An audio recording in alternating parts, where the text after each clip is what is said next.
Welcome to braces breakdown, a quick series যেখানে আমরা cover করার চেষ্টা করব ব্রেসেস, আলাইনার এবং অর্থোডন্টিক ট্রিটমেন্ট নিয়ে থাকা আপনাদের কোয়েরিজ গুলোকে।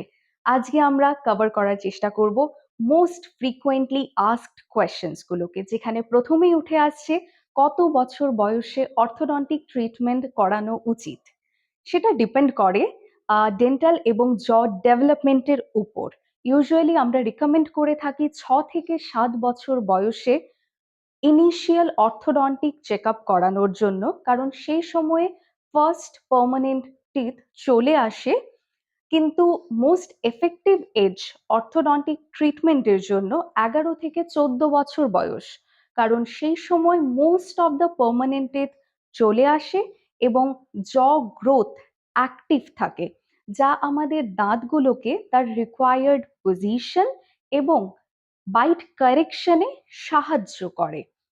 কিন্তু অর্থোডন্টিক ট্রিটমেন্ট অ্যাডাল্টেও করানো পসিবল, এবং আমরা দেখতে পাচ্ছি যে অ্যাডাল্টরা আরো এলিগেন্স এবং কনফিডেন্সের সাথে অর্থোডন্টিক ট্রিটমেন্ট করাচ্ছেন।